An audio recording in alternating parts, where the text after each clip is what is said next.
చేసుకోండి ఇస్తారు.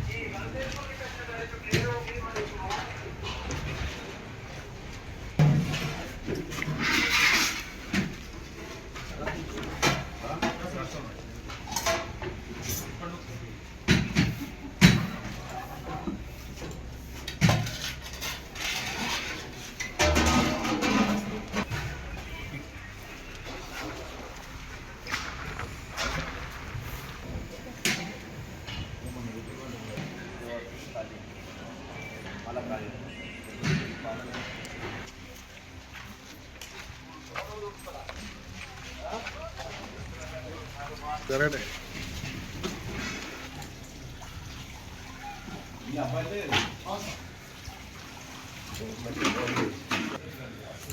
యూనివర్సిటీ ఇట్లా ఉంటుంది.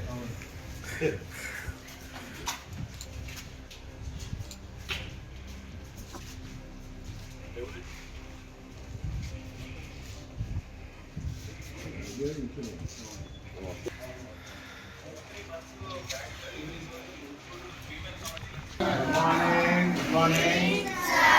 How are you, sir? Fine. How are you? Yeah, fine, sir.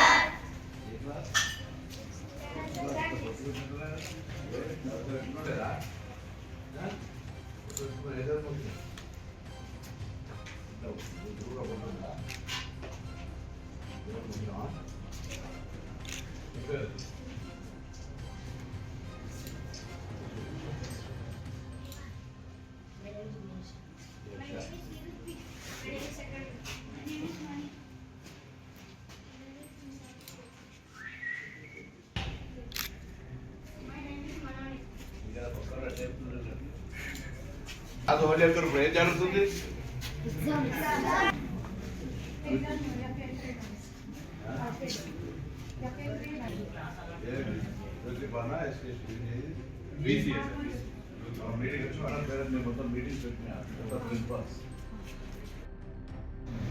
రోజు బాగా అనిపించింది. రాగానే మా పీటీ మొత్తం అనిపిస్తారు, అభివృద్ధి చేయాలి.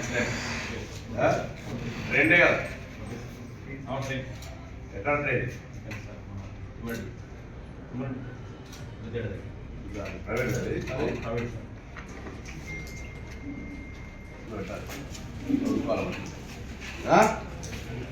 చదువుతారా?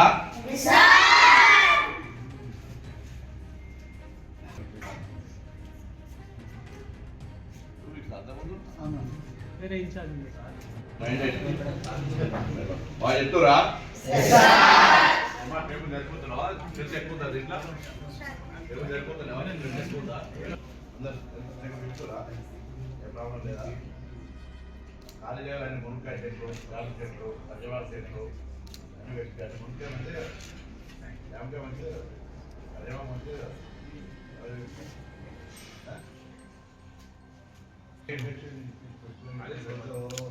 మన శ్రీనివాస్ ఉన్నాయి ఇప్పుడు అక్కడ ప్రాజెక్ట్ ఆయన పంపిస్తారని కూడా. ఏ బాగా చదువుతారు అందరూ? ప్రాబ్లం? Food okay? నేను ఇంప్రూవ్ అయిందా?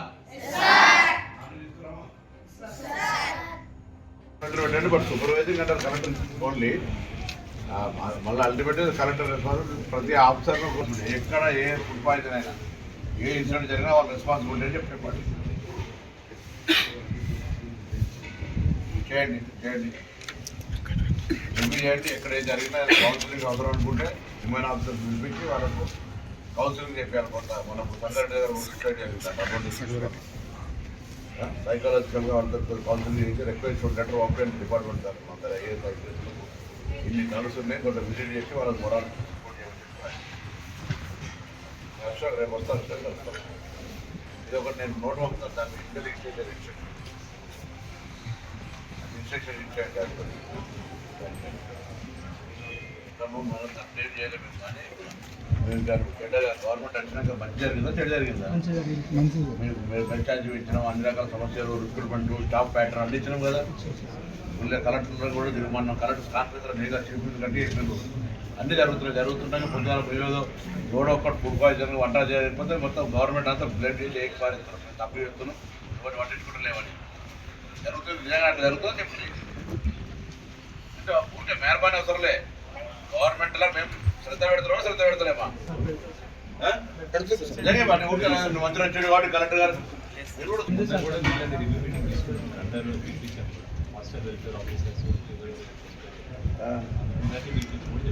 అక్కడ ఇక్కడ సంఘటన జరుగుతుంది. దాన్ని మనం ఏం చేయాలి చెప్పండి. ఎవరో జాగ్రత్త తీసుకుంటే మనం కూడా ఇవన్నీ ప్రాబ్లం రాదు. ఎక్కువనో కూడా ఫుడ్ పాయిజన్ మనకు ఆదిలాబాద్ ఆసిఫాబాద్లో ఏదో జరిగింది. వాళ్ళు ఏదో తెలుసుకుని చెప్తే అందరూ 360 మందిలో 30 మందికి ఫుడ్ పాయిజన్ ఎందుకు ఏదో ఇచ్చున్నట్టే కదా. అందుకని దాని మనం ఏదో చెప్పినట్టుగా పోయేవాళ్ళు.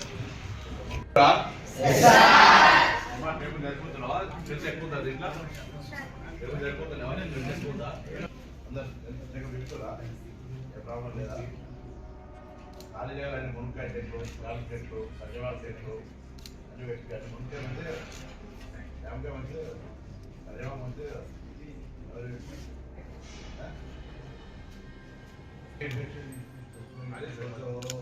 మన శ్రీనివాస్ దీపూర్ణాయని ఇప్పుడు అక్కడ ప్రాజెక్ట్ డైరెక్టర్ ఆయన చెప్తే ఆయన పంపిస్తానని కూడా ఏ బాగా చదువుకోరు చదువుతారు అందరూ? Problem food okay? ఇంప్రూవ్ అయిందా?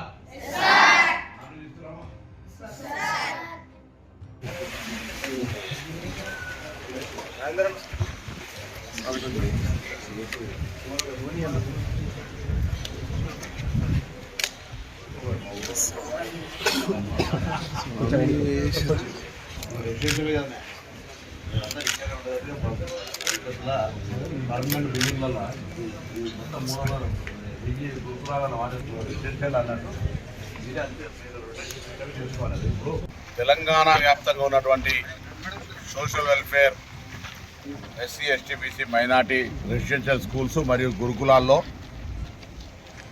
గతం కంటే మెరుగైన విధంగా ఉండే విధంగా అనేక రకాల చర్యలు ఈ ప్రభుత్వం తీసుకుంటుంది. రేవంత్ రెడ్డి గారి నాయకత్వంలో, బట్టి విక్రమార్క గారి నాయకత్వంలో. ఏదైనా ఎక్కడైనా ఇబ్బంది ఉంటే ఆ నేరుగా ప్రిన్సిపాల్లను కానీ అక్కడ ఉండబడేటువంటి అధికారులను ప్రభుత్వం దృష్టికి తెమ్మని చెప్పి కోరుతాను. జిల్లా కలెక్టర్ల దృష్టికి తెమ్మని విజ్ఞప్తి ఇంతకుముందు చేయడం జరిగింది.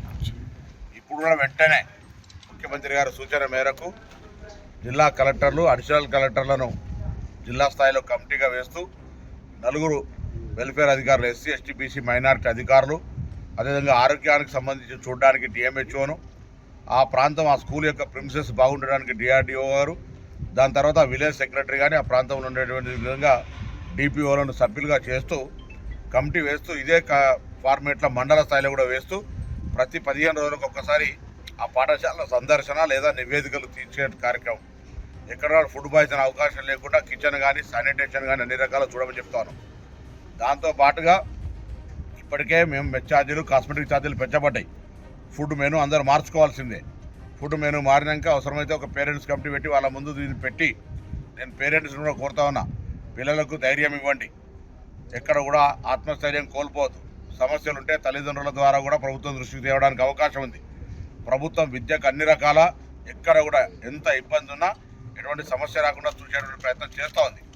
కాబట్టి దీని మీద కూడా రాజకీయం చేసే విధంగా 10 సంవత్సరాల అధికారం ఉన్న వాళ్ళు కిరాయిలు ఇవ్వలేక, మెస్ ఛార్జీలు ఇవ్వలేక, నిత్యం సరఫరా చేసిన ఫుడ్ సప్లయర్ కూడా పేమెంట్ లేని పరిస్థితుల నుంచి ఇవాళ వాటన్నింటినీ స్ట్రీమ్లైన్ చేస్తూ ఉన్నాం.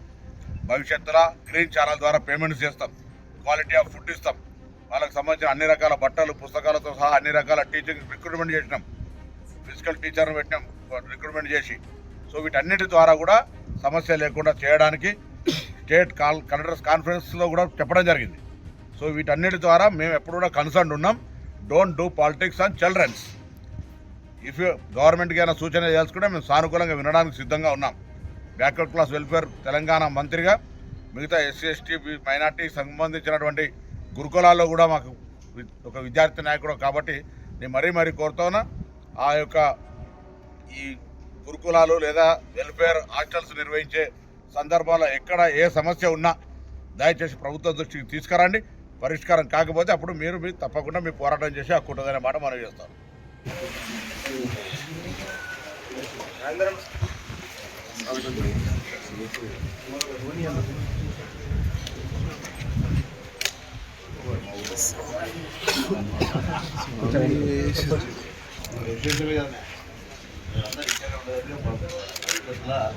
గవర్నమెంట్ బిల్డింగ్లలో మొత్తం మూలవారు గురుకులాలను వాడుతున్నారు రెసిడెన్షియల్ అన్నట్టు ఇది అంతే మీరు చేసుకోవాలి అది ఇప్పుడు